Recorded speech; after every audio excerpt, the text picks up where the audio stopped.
আমাদের মধ্যে ৩ জন আহত হয়েছে। আসার সময় গাড়ি বহরে তো হামলা করা হয়েছে, ককটেল মারা হয়েছে এবং আমাদের ৬টা গাড়ি ক্ষতিগ্রস্ত হয়েছে। আর আমরা শুনতে পেয়েছি সেই ঘটনাস্থলেও মারা গিয়েছেন। আমরা সেই বিষয়ে তদন্ত চাচ্ছি, যাতে সুষ্ঠু তদন্ত হয় ঘটনার। আর প্রশাসনের বিষয়টা তো অবশ্যই প্রশাসন যে তৎপরতা আজকের আদেশে দেখাচ্ছে বা পরবর্তী ঘটনা হামলা শুরু হওয়ার পরে দেখাচ্ছে, সেটা যদি আগের থেকে শুরু করা হতো।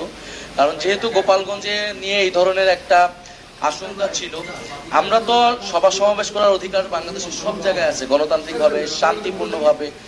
আমরা তো সেই জায়গা থেকে গিয়েছিলাম এবং গোপালগঞ্জ তো বাংলাদেশের বাইরে না, কেন গোপালগঞ্জে প্রোগ্রাম করা যাবে না, এবং সেটা নিশ্চিত করার দায়িত্ব ছিল প্রশাসনের, সরকারের। ফলে সরকারের ভিতর থেকেও বা প্রশাসনের ভিতর থেকেও কোনো ধরনের স্যাবোটেজ হয়েছে কিনা সে বিষয়ে আসলে তদন্ত করে দেখতে হবে। তাদের তৎপরতা নিয়েও সন্দেহ রয়েছে।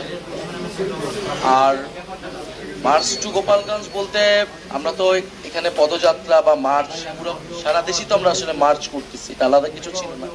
তো আমি তো প্রথমেই বললাম গোপালগঞ্জের প্রোগ্রাম বা 16 তারিখে প্রোগ্রাম হবে, এটা আমাদের অনেক আগে, 15-20 দিন আগে আমাদের এটা ঠিক করা। এটা সেই ধারাবাহিকতা এটা ছিল, এটা আলাদা কিছু ছিল না। বরং এখানে আওয়ামী লীগ আসলে এটা অনেকদিন ধরে পরিকল্পনা করে এই ঘটনাটা ঘটিয়েছে।